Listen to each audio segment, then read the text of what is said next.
voy a participar porque no estoy de acuerdo con esa propuesta ni con esa evidente arma política que está utilizando el gobierno. ¿Cuáles son las razones? Las razones han sido esgrimidas por muchísima gente, incluso en los medios masivos de comunicación, y que tienen que ver con una clara violación del marco legal y constitucional que actualmente rige el país. Además de que evidentemente es una propuesta que está planteando el gobierno con la única finalidad de perpetuarse en el poder. No creo que haya otra razón que pueda esgrimirse de por qué el gobierno está intentando imponernos una constituyente que, según los mismos voceros del gobierno, no hay claridad siquiera sobre qué es lo que pretenden con esa constituyente, porque hay muchas contradicciones entre los mismos voceros, no sabemos qué es, si es para cambiar completamente la constitución, si es para instaurar un nuevo régimen político, o sea, porque aparentemente Maduro en una entrevista que hizo dejó entrever que la constitución no iba a ser cambiada. Entonces ni ellos mismos saben para qué la están proponiendo, excepto que para perpetuarse en el poder. La presión o el chantaje, la coacción que actualmente está ejerciendo el gobierno sobre los empleados públicos es una demuestra más que evidente sobre la ilegitimidad e incluso ilegalidad del llamado a la convocatoria, ¿no? Eso evidentemente no solo es un delito legalmente hablando, sino que además es casi que una violación del derecho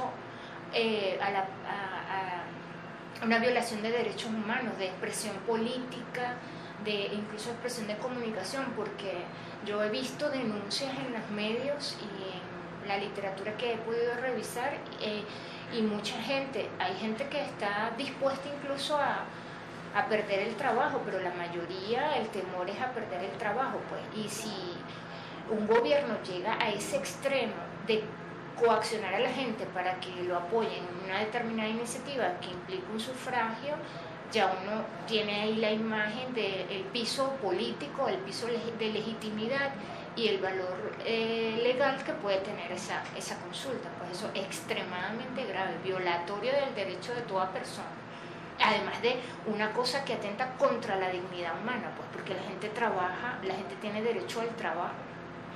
Evidentemente la Constitución del 99, desde el punto de vista del recorrido histórico que venía siendo vigente en el país en materia indígena, por supuesto que constituyó un cambio, al menos desde el punto de vista de la letra, del marco jurídico, un cambio extraordinario que fue en casi todos los ámbitos muy, muy positivo, tanto en materia territorial como en materia cultural, educativa, política, e incluso en materia de derechos humanos en general. Pues fue un avance. No es como lo han pretendido vender en muchos espacios, que era la primera constitución de Latinoamérica que hacía eso. Yo creo que la constitución de Colombia marcó un hito antes que la de nosotros en esa materia, aunque por supuesto la de nosotros contempló más aspectos, digamos, reivindicativos para estos pueblos. Sin embargo, el problema es que uno no puede ver un capítulo de la Constitución de manera aislada. Y yo sin ser jurista, confieso mi ignorancia en el tema, solo que he estudiado bien la Constitución, cuando uno revisa o estudia la totalidad de la Constitución, se percata tristemente que por ejemplo, los derechos territoriales indígenas parecerían contradecir o entrar de alguna manera en contradicción con otros derechos que privan y que se arrogan los estados. Pues, por ejemplo, hay el derecho a la propiedad de la tierra, pero los recursos que se encuentran en el subsuelo de ese territorio de esos recursos solo puede disponer el Estado.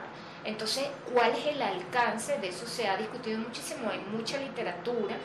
¿Cuál es el alcance del reconocimiento territorial Este, no se sabe, no es que no se sepa, es que parece ser muy limitado, porque aunque a una comunidad indígena o a un pueblo le reconozcan su territorio, el derecho a explotar los recursos del subsuelo de ese territorio los conserva el Estado constitucionalmente. Y de allí el grave conflicto que se está viviendo en este momento con el llamado arco minero del Orinoco. Que además tiene otra complejidad y es otro gran problema, no solo para las comunidades y pueblos indígenas, sino para todos los venezolanos, empezando por los venezolanos no indígenas que viven en la zona contemplada como arco minero. Y por otro lado, como las comunidades indígenas y los pueblos indígenas se ubicaron tradicionalmente en zonas fronterizas, hay un problema adicional con los territorios indígenas que se alude y que tiene que ver con la seguridad de la nación, que es un tema donde los militares tienen la última voz, pues. Entonces, la Constitución en su conjunto tiene una serie de aspectos que deben ser revisados en respecto específicamente de los derechos indígenas. Y el derecho, bueno, por supuesto que sí, pues que fue un avance, un reconocimiento reivindicativo trascendente, muy importante, pero que evidentemente no es perfecto. Por otro lado, también tenemos que tener presente que yo no creo que la constituyente vaya a mejorar o a cualitativamente desde un punto de vista del derecho a superar lo contemplado en la Constitución actual. Por el contrario, creo que va a haber una imposición que va a permitir un retroceso de los derechos en clara violación a los derechos humanos de estos pueblos y estas comunidades. Lo peor que le puede pasar al presidente es que lleve adelante su propuesta constituyente, que la trate de imponer a partir del domingo. Yo lo veo inviable. Entonces, si fuese un político serio, si realmente fuesen políticos, ellos, sin que la oposición o la mayoría del país se lo estuviera suplicando, retirarían la propuesta. Incluso es más grave para ellos mismos que intenten imponer una propuesta de esta índole que están tratando de hacerle al país. Es un gobierno que solamente tiene como meta mantenerse en el poder, pero que usa métodos totalitarios. Entonces ese es el drama que actualmente estamos viviendo nosotros aquí en Venezuela.